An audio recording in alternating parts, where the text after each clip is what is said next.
Good evening everyone. మొదటగా ఈరోజు YSR Congress party కోసము, నా కోసము పనిచేసిన ప్రతి ఒక్క కార్యకర్త, ప్రతి ఒక్క నాయకుడు, ప్రజలు అందరికీ కూడా పేరు పేరు ధన్యవాదాలు తెలియజేసుకుంటున్నాను. ఇట్స్ ఎ బిగ్ క్వశ్చన్ ఏదైనా అండ్ గెలిచినటువంటి సత్యకుమార్ కూడా ధన్యవాదాలు తెలియజేసుకుంటున్నాను.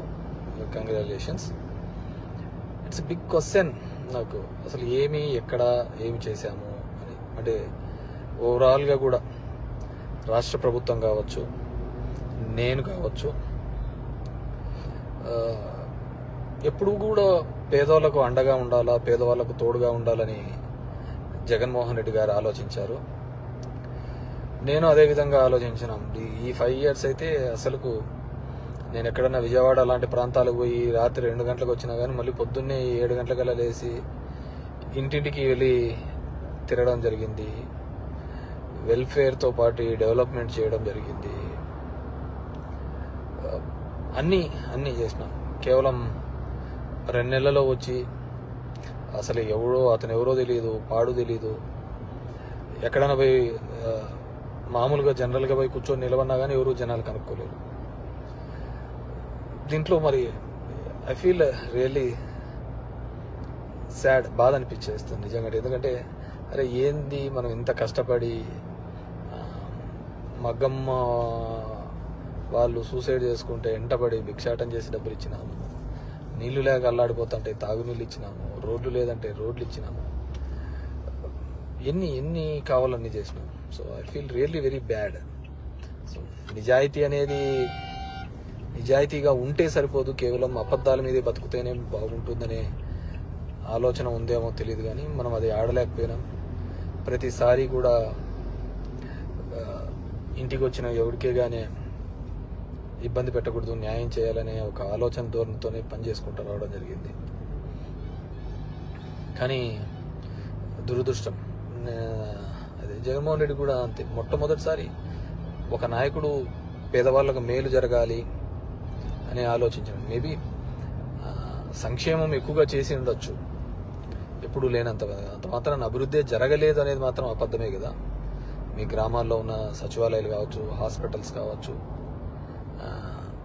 అసలు అవినీతి లేకుండా జరగడం ఏంది. ఇంతకుముందు ఏ విధంగా ఉండేది, ఇప్పుడు ఏ విధంగా ఉండేది, వాటిని కూడా చూడలేకపోవడము దురదృష్టకరమే అనుకోవాలి. సో ఏదేమైనప్పటికీ కూడా నేను దగ్గర ఒక పోస్టల్ బ్యాలెట్తో చూసుకుంటే 2600 ఎంతతో ఓడిపోవడం జరిగింది. ధర్మవరం పట్టణంలోనే ఎప్పుడు నేను నిరంతరము ఎప్పుడు అందుబాటులోనే ఉంటాను. అయినా కానీ తెలుసు మరి ఏమి వాళ్ళకు నచ్చిందో, కొత్తగా వచ్చింది, ఏమి నన్ను ద్వేషించినారు. ఏదైనప్పటికీ కూడా ఇది ఏ రాజకీయ పార్టీకైనా ఇది ఒక గుణపాఠం లాగానే.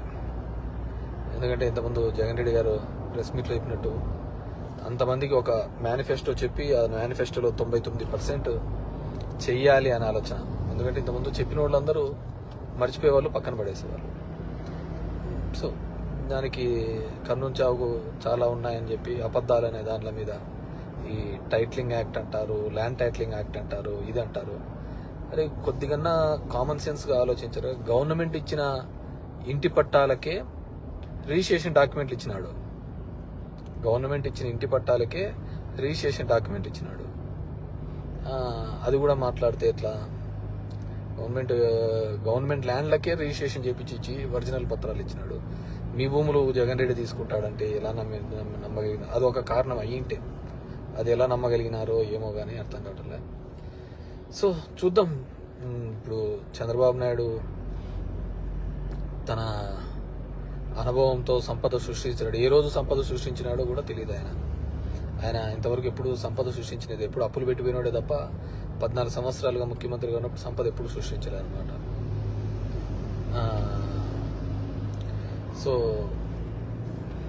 సంపద సృష్టిస్తాడన్నాడు. ఎప్పుడూ లేని విధంగా సచివాలయంలో 1,50,000 జాబ్స్ ఇప్పించడం జరిగింది. ఇవన్నీ కూడా ఇక్కడ క్యాలిక్యులేషన్లోకి రాలేదు.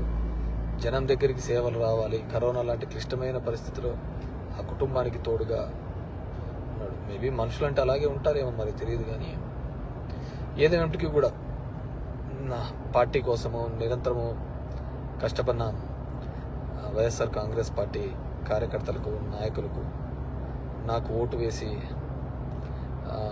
నా ప్రజలకు అందరికీ కూడా పేరు పేరున ధన్యవాదాలు. మా నాయకులకి, కార్యకర్తలకు కూడా ఒకటే చెప్పదలుచుకున్నాను. ఊర్లో చిల్లర అన్నీ కూడా చేస్తూ ఉంటారు. కానీ లెక్క ఎప్పటికీ తప్పదు. లెక్కలు ప్రతి ఒక్కరు ఉంటాయి. కాబట్టి అందరూ కూడా సమన్వయంతో ఉండండి. మనం ఎవరికే కానీ చెడుపు చేసినది లేదు, ఇది లేదు. మన గడప శత్రువు తొక్కినా ఆ శత్రువుకు మంచి చేసేది తప్ప చెడు చేయలేదు అనమాట. సరే, కొన్ని అనివార్య కారణాల వల్ల మనం ఓడిపోయి ఉండొచ్చు. ఏదైనప్పటికీ కూడా నాకు మద్దతుగా నిలబడిన అందరికీ కూడా, ప్రతి ఒక్కరికి కూడా పేరు పేరున ధన్యవాదాలు తెలియజేస్తున్నాను. Thank you.